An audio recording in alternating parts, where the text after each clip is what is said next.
Hi there, Chris. Hi there, Chris. How you doing? Yep. Chris, do you want to just tell us a bit about who you are and what you do? So I'm Chris. I'm the new monastic pioneer enabler in Carlisle. What that basically means is well, hold on. Can we start again? Hi there, Chris. Do you know how to start again? Yeah, well, I can probably just edit the beginning of it, I think. um, Hi there, Chris. Chris, great to have you with us. Just tell us a little bit more about yourself and who you are, what you do. Okay, so I'm the new monastic enabler for uh, in Carlisle, and I'm linked with a charity called Restore. And we basically try and live out the practices of hospitality, simplicity, peace, resistance, and prayer. We have about five charity shops that are all placed in sort of deprived communities where we try and offer hospitality to people and also sell things at a reasonable price. And then I have Men in Sheds project, which works with people who struggle with mental health and addiction, and community allotment as well, which works with same kind of people, really. Brilliant, thank you, Chris. And one of the things we're doing, or we're thinking about, is we're looking at mission and outreach and evangelism, all those kind of words which churches sort of use interchangeably. And we're thinking about words, what we say, actually, which is a big part of how people think about mission and evangelism. Our sort of works, what we do, or maybe even better word than works, is our walk, how we live our lives, as choices that we make. What we say, what we actually do, and we're also thinking about about not our wonders, but God's wonders, what God does, the answers to prayers, the prophetic words, the miracles, the God of mission working in partnership with us. There's a little bit of a picture. What do you think of that as a sort of concept, I guess, or as a framework? Yeah, I think. Hold on a sec, my computer's gone funny. Yeah, I obviously think that's really important. I think sometimes people can be really keen on words and not works. Sometimes people can be really keen on wonders but not works. So I think having this sort of holistic way of understanding the world is really important.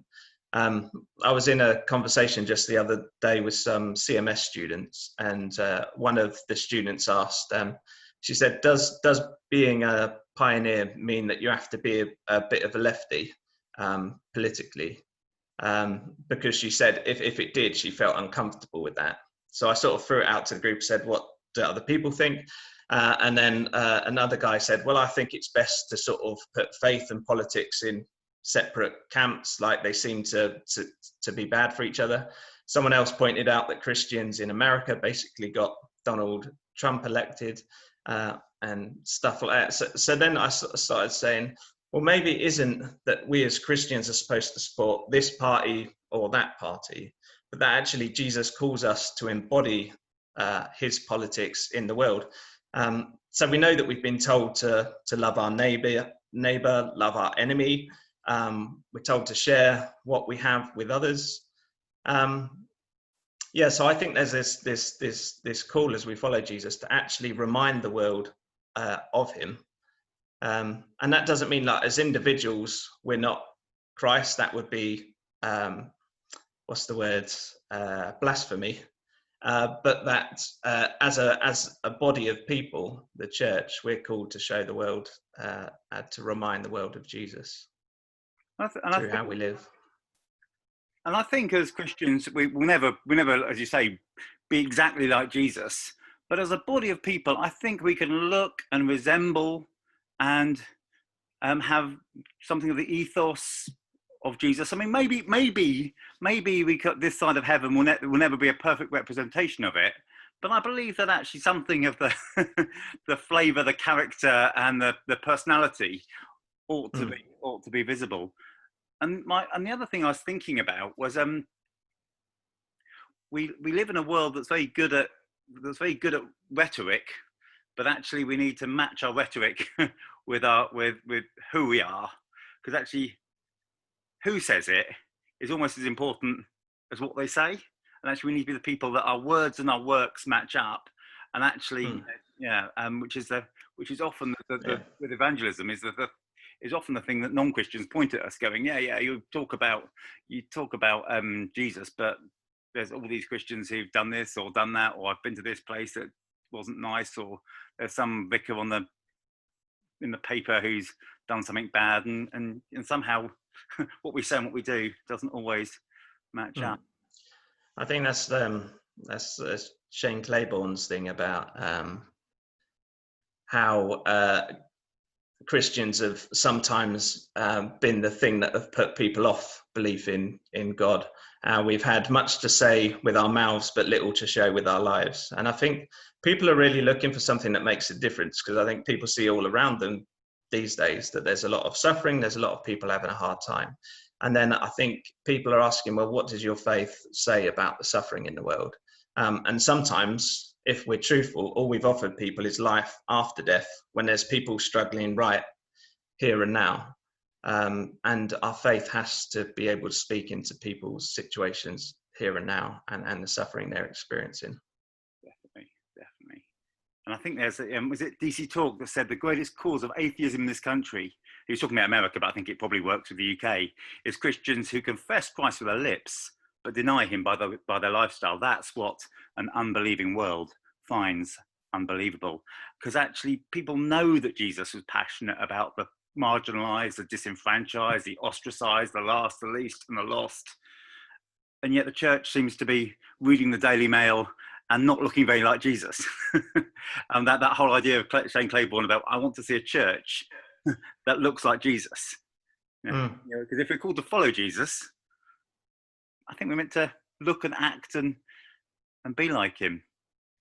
And it's interesting, because I've had conversations with people where they're saying that they like Jesus, but they're not massive fans of Christians. I remember going to the Occupy movement and seeing the people standing outside the cathedral saying, we've got more in common with Jesus than you do. And, it was a bit in your face, but actually there was something about it. They were standing up to injustice, and they felt that they were standing where Jesus would stand. And I would struggle to argue against that. Yeah, I think that's true. So, in terms of thinking about works, in terms of our everyday life actually being a missional tool, the choices we make every day.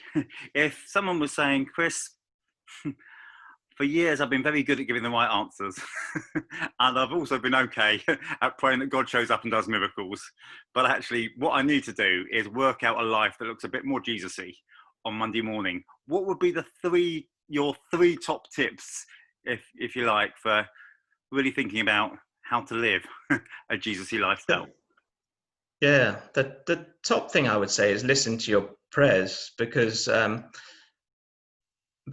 I've been in prayer meetings before where there's we're all sat around and somebody's praying for a neighbor of theirs who's really lonely, and then notice that a few weeks later they're still praying for this person who's their neighbor who's lonely.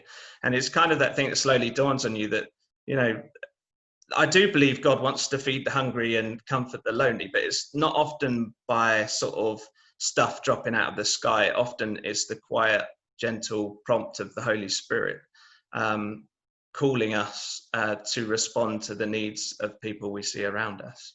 So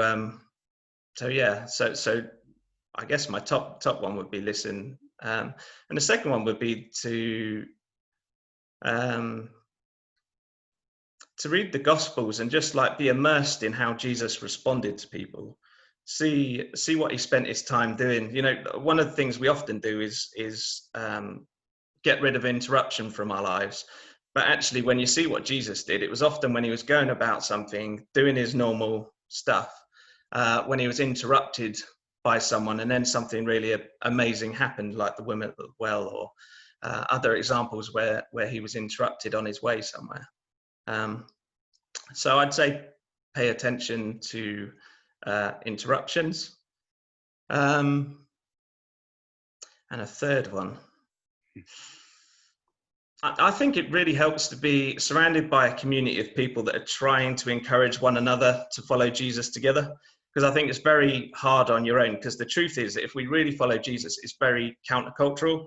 If we're going to try and live the Sermon on the Mount, then it's not going to be easy. And there's actually some stuff that we have to unlearn in order to follow Jesus. So we've probably picked up some bad habits along the way, and we need to spend some time with others trying to work out what that is, and then work out how can we follow this way of love, of peace, of justice, of joy. And how can we, like when we're trying to work out, are we following the way of Jesus? A good way to look at it is saying, are we displaying the fruits of the Spirit? So love, joy, peace, patience, kindness, goodness, faithfulness, gentleness, self-control. So often our sort of criteria of success looks very different to, am I being loving today? Am I sharing peace today? So I think, yeah. So I don't know if that was 3 or 5 in the end, but some. but certainly, it's certainly good to good advice to get thinking and acting about, and to actually put into practice. Listen to your prayers, read the gospel, grab interruptions, and do it with other people together is great advice.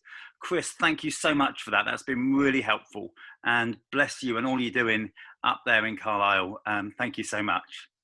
Yeah, no worries.